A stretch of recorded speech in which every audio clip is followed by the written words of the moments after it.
मैं नहीं चाहता कि हम में ऐसे लोग हों जो वचन को ना समझने वाले हों और वो डिक्लेरेशन को एक जादू और एक टोने और एक टोटके की तरह करें कि वचन में ऐसा लिखा है, बोलने से ऐसा हो जाता है, हम भी बोलेंगे। लेकिन वो दूसरा स्टेप है। पहला स्टेप है परमेश्वर के साथ मेल मिलाप करना, तौबा करना, यानी पानी का बपतिस्मा लेना, अपने पापों और गुनाहों को छोड़ना, एक ही परमेश्वर यानी प्रभु यीशु मसीह की अधीनगी में आना, उसी को अपना उद्धारकर्ता मानते हुए उसी को मानना, अपना सिर उसके सामने झुकाना और उसके बाद उसके वचनों को पढ़ना और उसके वचनों पर चलना। और उसके बाद फिर आता है डिक्लेरेशंस, घोषणाएं। दाऊद ने क्या किया? आपको क्या लगता है? दाऊद ने पहली घोषणा की जब वो शाऊल के सामने था।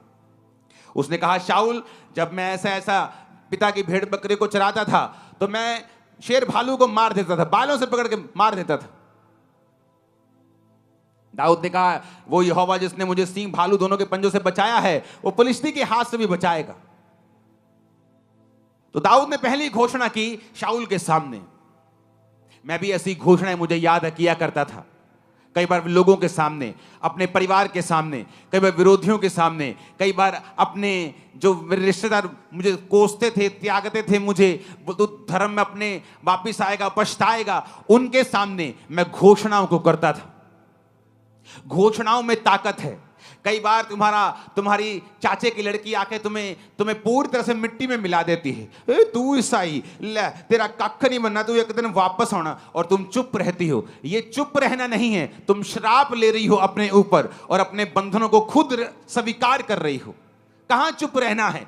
जब तुम्हारा मां बाप तुम्हें डांट रहा हो, तुम्हें चुप रहना है। लेकिन जब कोई और हो और तुम्हारे विश्वास को चोट पहुंचा रहा है, तुम्हारे ऊपर गलत घोषणाएं कर रहा है, नेगेटिविटी बोल रहा है, तब तुम्हें घोषणा करनी होती है। परमेश्वर ने मुझे बताया, जो पहला स्टेप मैंने बताया ना, वो तो जस्ट एक स्टार्टिंग था।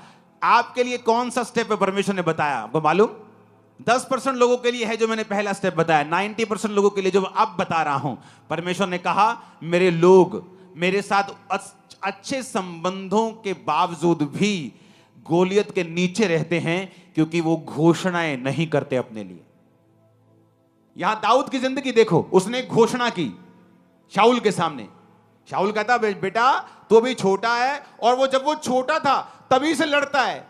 यानी अगर वो 40 साल का है, वो 26 साल का एक्सपीरियंस है। बेटा तेरी उम्र अभी 15, 20, 16 साल है, 18 साल है, तू नहीं लड़ सकता। उसने कहा, जब मैं अपने बाप के भेड़ बकरे को चराता था ना, तो कोई शेर भालू आता था तो मैं उसको केसों से पकड़ के मार देता था। तो जो परमेश्वर मुझे शेर भालू के हाथ से बचाता था, वो इसके हाथ से भी बचाएगा। घोषणा, मैं घोषणा करता हूं तुम कभी फेल नहीं होगे। मैं घोषणा करता हूं इसी साल तुम्हारी शादी होगी। मैं घोषणा करता हूं तुम फाइनेंशियली ब्लेस्ड होगे। मैं घोषणा करता हूं तुम डर की आत्मा के नीचे नहीं जियोगे। आमीन ऊंचे वाला चाहिए। आप मेरी बात समझ रहे कि नहीं? घोषणा क्या तुम करती हो? क्या तुम करते हो? एक शराबी, पूरा शराबी, टुल्ल वाला शराबी, शराब पीता था, नाली में गिरता था, रोज नाली में गिरता था, रोज घर लेके आते थे।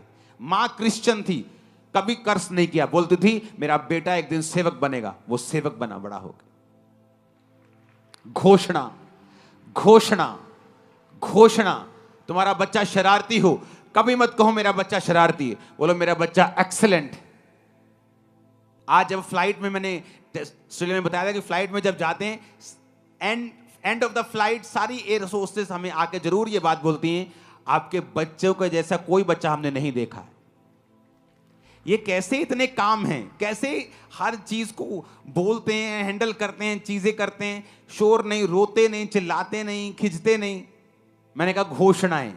बचपन में जब ये थे, घोषणाएं, घोषणाएं, घोषणा, घोषणा, डिक्लेरेशन, डिक्लेरेशन, डिक्लेरेशन।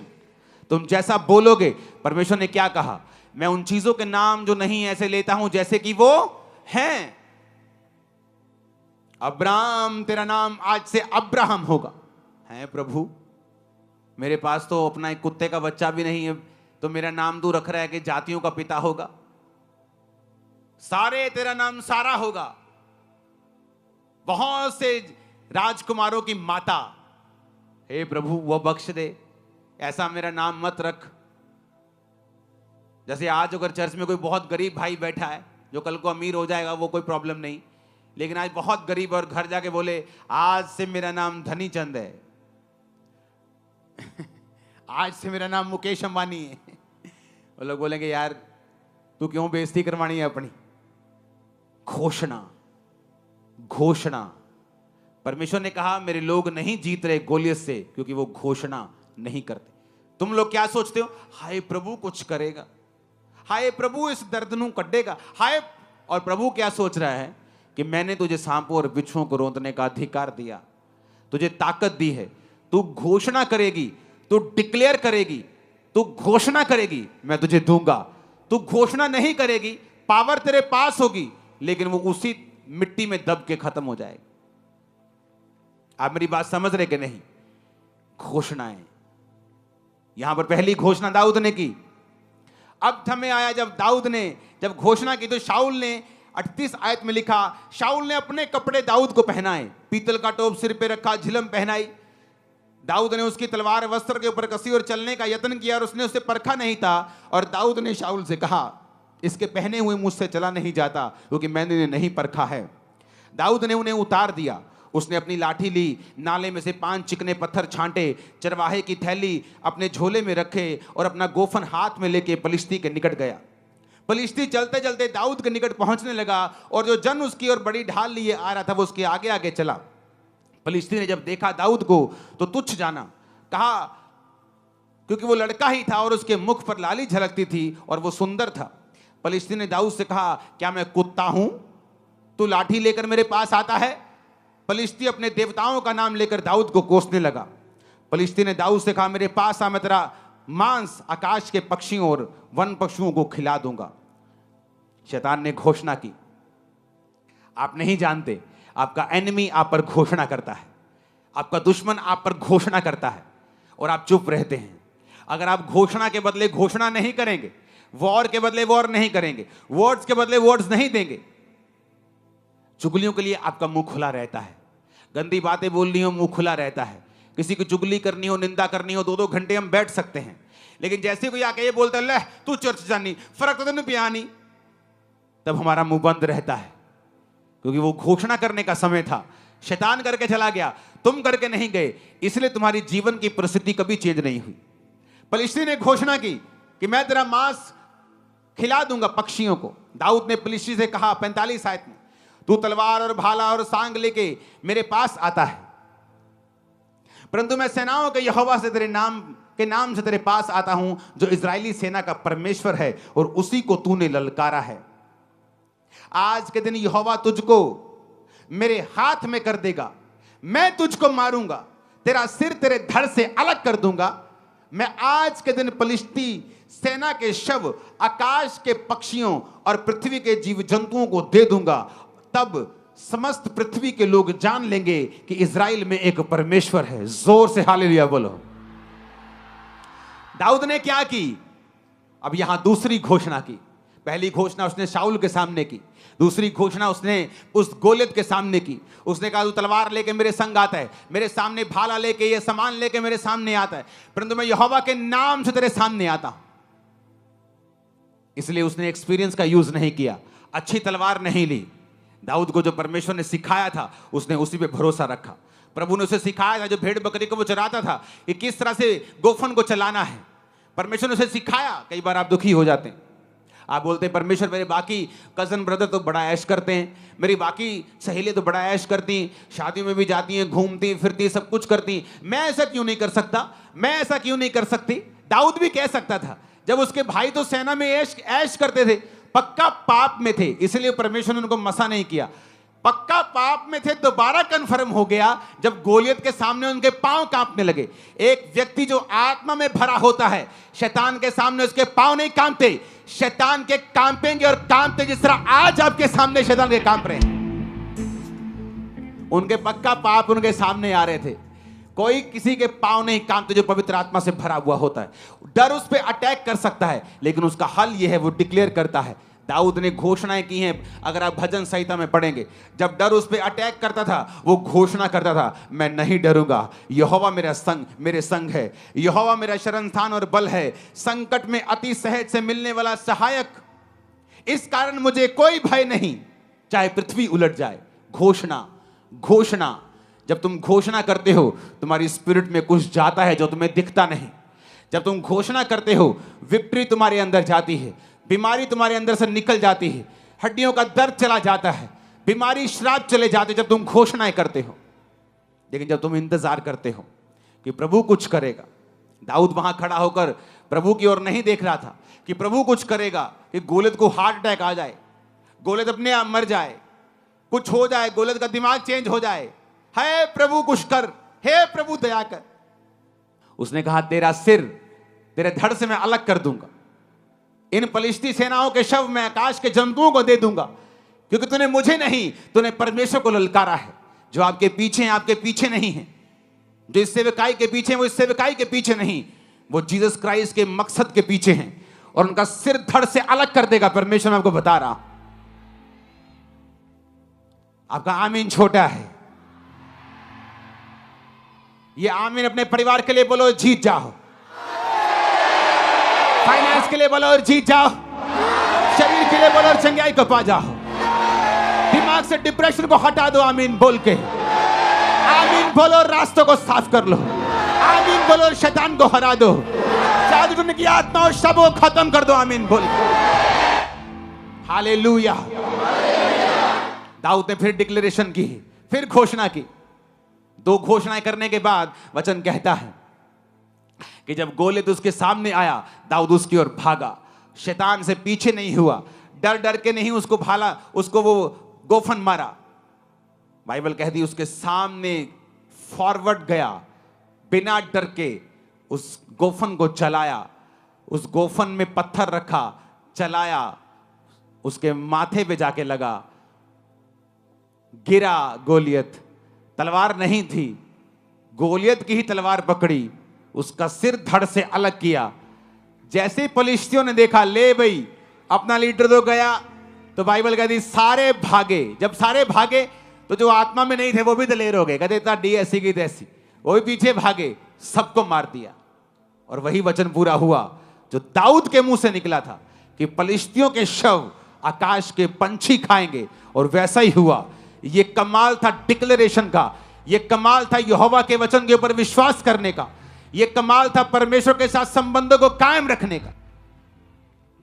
आमीन ऊंचे वाला चाहिए चर्च। हालेलुया। मैंने यहां पर लोगों को आते हुए देखा है चर्च में, और पूछा है उनसे, कब लिया बपतिस्मा? कहते जिस दिन हम चर्च में पहली बार आए थे, हमने बपतिस्मा ले लिया था। और जाके चेक करो उनके लोगों की गवाहियों को, चेक करो किस तरह से परमेश्वर ने उन्हें ब्लेस किया है। जब परमेश्वर के साथ उन्हें संबंधों को कायम किया, टाइम वेस्ट नहीं किया। जब मुझे मालूम हुआ था बपतिस्मे का, मसीह में आने के शायद 2-4 हफ्ते बाद ही, तो मैंने अपने पास्टर को बोला मुझे अभी चाहिए। तब लोग देते नहीं थे, तब जब 20-25 इकट्ठे होते थे तो तब मिलता था, जब 2-4 महीने में। तो मैंने मसीह में आने के 1.5-2 महीने के बाद बपतिस्मा ले लिया था। मुझे वो भी लेट लगता था, मैंने कहा लेट लिया है, मुझे और जल्दी लेना चाहिए था। पहला स्टेप है अपने संबंधों को प्रभु के साथ कायम रखना। आत्मिक जो रूल्स रेगुलेशंस हैं, वचन पढ़ना, प्रार्थना करना, संडे प्रभु के घर में आना, प्रभु के भवन में लगाए जाना, सेवा में हिस्सों को देना, सेवा करना, इवेंजलिज्म टीम का हिस्सा बनना, बोना, प्रार्थना करना, अपनी सेवकाई के लिए, अगुओं के लिए प्रार्थना करना। जब आप इन हिस्सों में शामिल हो जाते हैं, उसके बाद आपके अंदर अथॉरिटी आनी शुरू हो जाती है, आपको महसूस हो या ना हो। और जब आप फिर प्रभु के साथ संबंध कायम कर लेते हैं, उसके बाद आपको डिक्लेरेशंस करनी है। अगर आप नहीं करेंगे, गोलियत खड़ा का खड़ा रह जाएगा। और यही वचन देने के लिए प्रभु ने आज मुझे आपसे कहा है। आप तैयार हैं क्या? वो कोई भी रोग क्यों ना हो, वो कोई भी ट्रबल क्यों ना हो, अगर आप घोषणाएं नहीं करेंगे, अगर आप डिक्लेरेशन नहीं करेंगे, आप बोलेंगे नहीं, घोषणाएं मन में नहीं होती।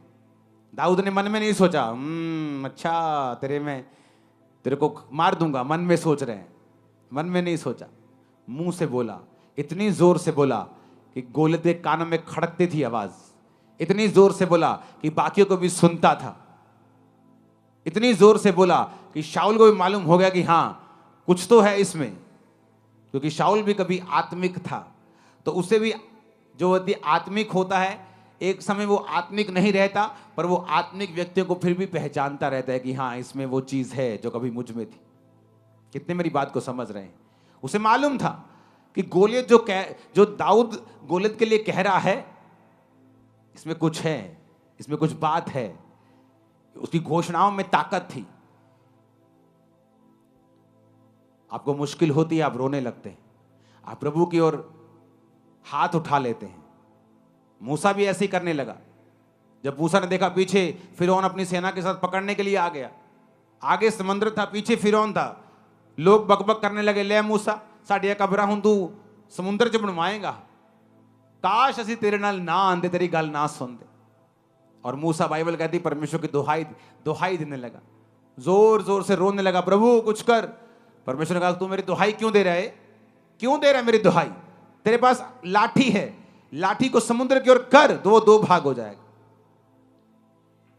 क्यों दे रहे हो दुहाई? परमेश्वर ने कहा, क्यों भिखारियों की तरह मांग रहे हो? तुम नहीं जानते तुम्हारे पास घोषणाओं की ताकत है, तुम्हारे पास वचन है, तुम वचन की घोषणा कर सकते हो। लेकिन प्रॉब्लम यह है, इसको जादू टोने और टोटके की तरह हम नहीं बोल सकते जब तक हमारे संबंध परमेश्वर के साथ सही नहीं। इसलिए शैतान पूरी कोशिश करता है आपके संबंध परमेश्वर के साथ पहले जैसे ना हो, किसी तरह आपको पाप में डाला जाए, किसी तरह आपको डिस्ट्रैक्ट किया जाए, ताकि वो चीज आप में रहे ही ना। जब आप में वो चीज है ही नहीं, आपका पास्टर जितनी मर्जी घोषणाएं करे जाए, आप उसको रिपीट करी जाए, शैतान को मालूम है उस पर असर नहीं होने वाला है। इसलिए जरूरी है प्रभु के साथ संबंध कायम करना, और फिर जरूरी है संबंध जब कायम हो जाए घोषणा को करना। अगर ये वचन आपको आशीष दे रहा है तो इसे अपने जीवन में अपनाइए और दूसरों तक भी जरूर पहुंचाइए। याद रखें, केवल यीशु ही जीवन का सच्चा मार्ग, सत्य और जीवन है। अगर आप चाहते हैं कि परमेश्वर का वचन रोज आपके दिल तक पहुंचे तो हमारे चैनल को सब्सक्राइब करें, वीडियो को लाइक करें और बेल आइकन दबाना ना भूलें। प्रभु यीशु आपको आशीष दे, आपको सुरक्षित रखे और आपके जीवन में अपनी शांति और सामर्थ भर दे। धन्यवाद। मिलते हैं अगले वचन में।